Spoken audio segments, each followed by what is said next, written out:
Hussein Bukhaiti, let me start with you. What is next for Yemen? You've heard the dire warnings there from diplomats, and a lot of people are looking for the answer to that question to the Houthis. Bismillah ar-Rahman ar-Rahim. We have been hearing warnings from the outside and from the UN for almost 5 years. Nothing has really changed in Yemen. The only thing now we have, Ansarullah, the Houthi, they want the full implementation of the national dialogue by building a new government, and for every parties to join us in this new coalition or new partnership.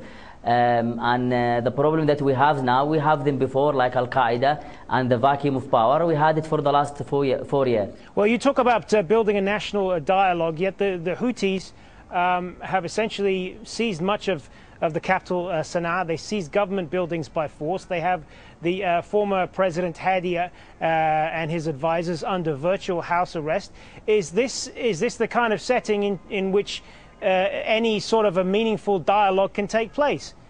Yeah, of course, because I mean, when Hadi resigned and the government resigned, they resigned at the same time. They wanted Yemen to put Yemen into chaos. They created that vacuum, and they were blaming the Popular Committee and especially Ansarullah. They were blaming them for this vacuum, which was created mainly lately by this resignation. So the Revolution Committee has to take step to take full responsibility and to seize like some key areas in Sana'a and elsewhere. So now they are responsible for anything that for the security situation in Sana'a.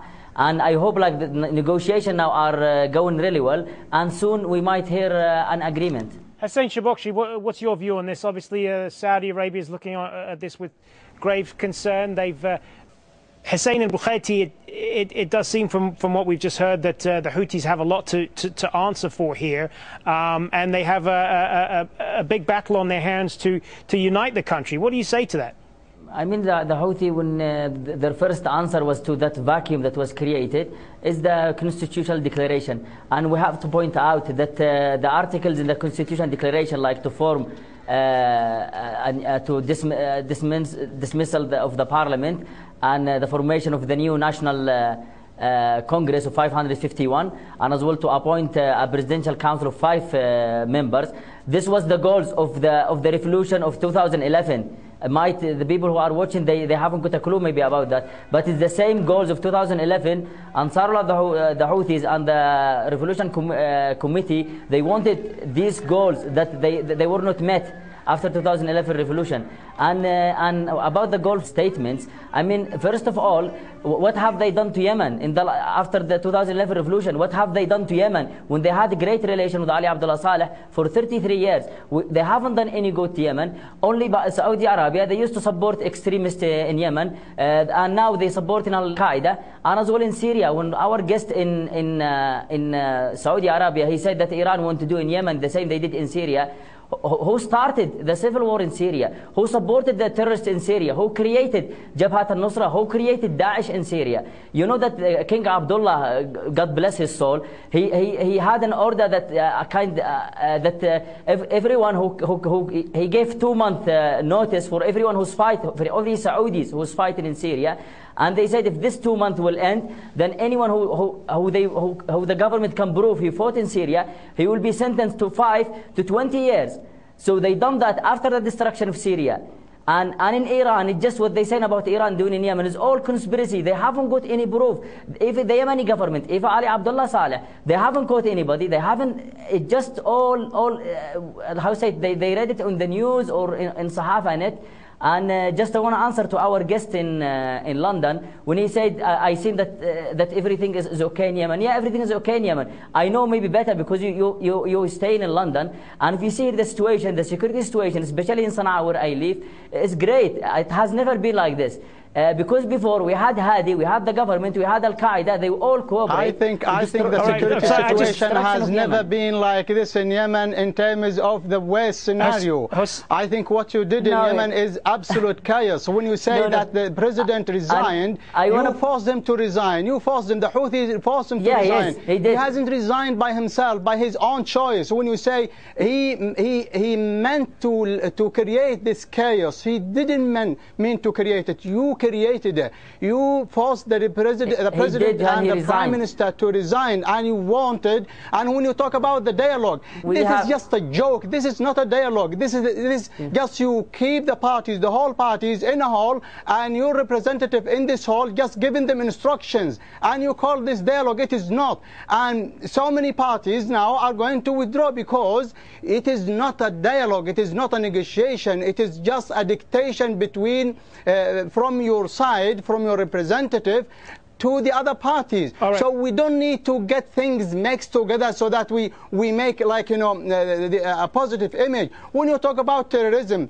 who created Ib, for example? Ib is a peaceful city. Nothing wrong had happened before in Ib. And when your forces get into Ib, you just created you know that Al-Qaeda was in the Radama and was in Ib and was in Hussein al-Bukhaiti, I'll let you respond to that. By the way, you didn't let me just jump in here for a second, if I may. Let me just jump in here for a second. Hussein al-Bukhaiti, I'll let you respond. In a sectarian response. You didn't fight Al-Qaeda because they are terrorists. Muhammad, I appreciate your passion for this, but we've got to... You think they are Sunni, and that's getting it worse because it created more supporters to Al-Qaeda. There's nothing Sunni and Shia in Yemen. We all Yemenis. Shi'i and Al-Qaeda Sunni. So what you are doing is you are getting Al-Qaeda more support. All right, Muhammad, you've made your point on that now. You made your point on that now. Let's get Hussein al-Bukhaiti's response briefly, and then we'll come back to Hussein al-Shabakshi. Yeah, I mean, when he said like Ib was peaceful, Al-Qaeda was in Ib, and there was attacks even before the Popular Committee has entered Ib. There was many attacks in Al-Udayn, in Al-Radama, in Al-Udayn. There was many people were killed by Al-Qaeda. Muhammad, just let him finish. Just let him finish his point. Some of them were killed, and some. Let me finish. And just I want to always, if you see now everybody talking about Al-Qaeda and Al-Qaeda, I mean, we have Al-Qaeda ever since Ali Abdullah Saleh. What was the American drone doing in the last 5 years? Who were they fighting? They were fighting, they claimed they were fighting Al-Qaeda. So Al-Qaeda exists in Yemen, and it's not something new or extra. Hussein Shabakshi, Hussein al-Bukhaiti, your response to that? I mean, all what he said about Iran, it just, I think, some stories he read them somewhere, a fairy story.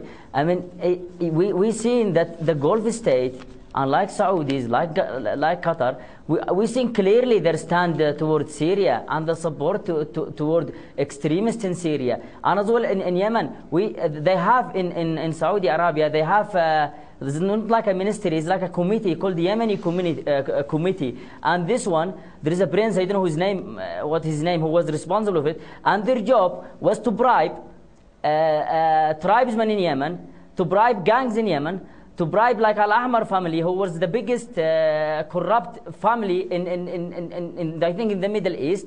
And those tribesmen, they used to attack the electricity installation, oil and gas pipeline in Marib. And this, every Yemeni, this is really, really clear. I mean, if the Saudis and the Gulf state want to help Yemen, they should first treat the Yemenis who work there like in a better way. Yeah, a lot of Yemenis who are detained by the Saudi government, they tortured, they treated like slaves. Some of them were burned, and everybody in Yemen know that. I want to keep the focus. Yemen, I'm sorry to interrupt, Hussein. Start with the people who are in your country. I want to keep the focus on this to Yemen, if I can. I want to get Muhammad